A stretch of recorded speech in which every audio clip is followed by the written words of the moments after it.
امریکی صدر ٹرمپ کی ٹیرف وار سے پیدا ہونے والے غیر معمولی حالات اور حالیہ مہینوں میں پیش آنے والی بڑی تبدیلیوں کے بعد چین کافی متحرک ہو گیا ہے۔ رواں ہفتے کے آغاز سے چینی وزیر خارجہ خطے کے تین اہم ممالک کا دورہ کر چکے ہیں۔ پیر کو چینی وزیر خارجہ وانگ یی نے اپنے حریف بھارت کا غیر معمولی دورہ کیا اور بھارتی وزیر اعظم نریندر مودی اور بھارتی وزیر خارجہ جے شنکر سے ملاقات میں دو طرفہ مسائل پر تبادلہ خیال کیا۔ بھارت اور چین کے درمیان تقریباً 5 سال بعد براہ راست پروازیں دوبارہ شروع کرنے، سرحدی تنازعات حل کرنے اور باہمی تجارت بڑھانے پر اتفاق ہو گیا۔ بھارت کے دورے کے بعد چینی وزیر خارجہ افغانستان پہنچے، جہاں کل چین، پاکستان اور افغانستان کے وزرائے خارجہ کے درمیان چھٹا سے افریقی ڈائیلاگ ہوا، اور پھر کل رات چینی وزیر خارجہ پاکستان پہنچے اور آج پہلے ان کی صدر آصف علی زرداری اور وزیر خارجہ اسحاق ڈار سے ملاقات ہوئی، اور پھر بعد میں وزیر اعظم شہباز شریف سے ملاقات ہوئی، اور اس ملاقات میں نائب وزیر اعظم اسحاق ڈار اور army chief field marshal Asim Munir سمیت کابینہ کے سینئر اراکین بھی شریک ہوئے۔ مگر اس پورے منظرنامے میں جہاں چینی وزیر خارجہ کے بھارت کے دورے کو خطے اور دنیا میں بڑی پیش رفت اور نئی صف بندی کے ابتدائی آثار کے طور پر دیکھا جا رہا ہے، تو وہیں کل کابل میں چین، پاکستان اور افغانستان کے درمیان ہونے والے سے افریقی ڈائیلاگ سے بھی اہم خبریں سامنے آئی ہیں، جن کی سرکاری سطح پر تصدیق بھی ہو گئی ہے۔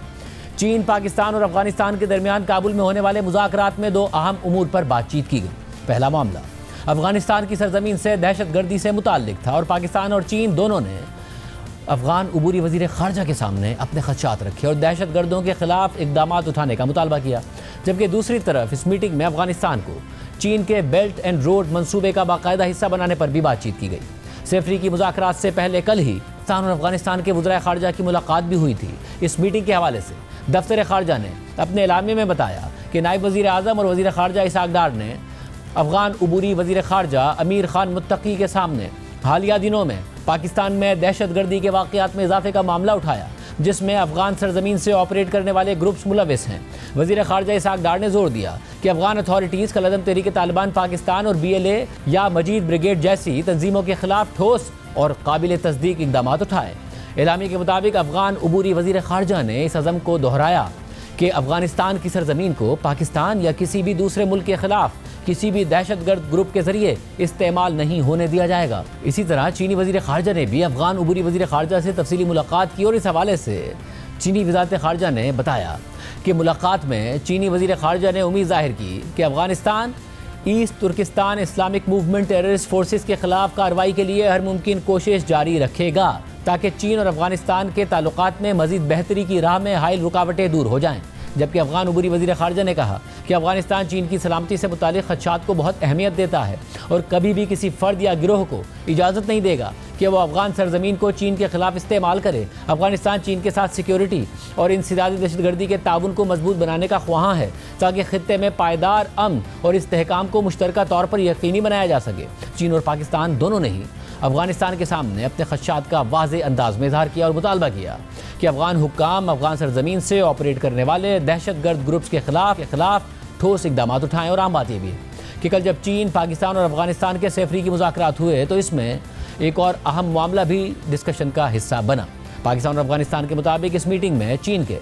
بیلٹ اینڈ روڈ منصوبے، جس کا CPEC بھی حصہ ہے، اسے افغانستان تک توسیع دینے پر غور کیا گیا ہے۔ پاکستان کی طرف سے بتایا گیا ہے کہ تینوں فریقین نے دہشت گردی کے خلاف مشترکہ کوششوں کو مزید مضبوط بنانے کے عزم کا اظہار کیا۔ ساتھ ہی انہوں نے تجارت، ٹرانزٹ، علاقائی ترقی، صحت، تعلیم، ثقافت اور منشیات کی اسمگلنگ کو روکنے کے لیے تعاون کو مزید گہرا کرنے کے عزم کو دہرایا، اور CPEC کو افغانستان تک توسیع دینے کے عزم کا اظہار بھی کیا۔ جبکہ خود افغانستان کی طرف سے بھی بیلٹ اینڈ روڈ منصوبے میں شمولیت کے لیے چینی پیشکش کی تصدیق کی گئی ہے۔ افغان وزارت خارجہ کے اعلامیے کے مطابق افغان عبوری وزیر خارجہ سے ملاقات میں چینی وزیر خارجہ نے کہا کہ چین باضابطہ طور پر بیلٹ اینڈ روڈ انیشیٹو میں افغانستان کی شمولیت کا خواہش مند ہے۔ بیلٹ اینڈ روڈ منصوبہ چین کا تجارت کو وسیع کرنے اور اسے دنیا بھر تک پھیلانے کا ایک فلیگ شپ منصوبہ ہے، جسے چین مزید توسیع دینے کا خواہش مند نظر آ رہا ہے۔ اس حوالے سے بلومبرگ نے اپنی رپورٹ میں لکھا ہے کہ افغان دفتر خارجہ نے بتایا ہے کہ چین چاہتا ہے کہ افغانستان باضابطہ طور پر اس کے بیلٹ اینڈ روڈ منصوبے میں شامل ہو جائے۔ رپورٹ کے مطابق بیلٹ اینڈ روڈ انیشیٹو چین کا گلوبل انفراسٹرکچر اور سرمایہ کاری کا فلیگ شپ منصوبہ ہے، جو ایک دہائی پہلے چینی صدر شی جن پنگ نے شروع کیا تھا۔ اس منصوبے کا مقصد ایشیا، افریقہ، مشرق وسطیٰ، یورپ اور دیگر خطوں کے درمیان کنیکٹیویٹی اور اکنامک انٹیگریشن کو بہتر بنانا ہے۔ رپورٹ کے مطابق چین کے لیے افغانستان کی جغرافیائی حیثیت نہایت اہم ہے۔ افغانستان کا دورہ مکمل کرنے کے بعد چینی وزیر خارجہ کل پاکستان پہنچے تھے. آج انہوں نے وزیر خارجہ اسحاق ڈار سے ملاقات کی. دفتر خارجہ کی ایکسپر پوسٹ کے مطابق اسلام آباد میں ملاقات کے دونوں فریقین نے پاک چین تعلقات کے تمام پہلوؤں کا جائزہ لیا اور اہم علاقائی اور عالمی امور پر گفتگو کی. اس کے ساتھ ساتھ انہوں نے دو طرفہ تعاون کے مختلف پہلوؤں پر بھی تفصیلی تبادلہ خیال کیا، جن میں سی پیک 2.0 سمیت تجارت اور معاشی تعلقات، کثیر الجہتی تعاون اور عوامی روابط شامل ہیں. دونوں وزراء خارجہ نے اس بات پر اتفاق کیا کہ پاک چین دوستی علاقائی امن اور استحکام کے لیے نہایت اہم ہے اور دونوں ممالک کی ترقی اور خوشحالی کے لیے بھی ناگزیر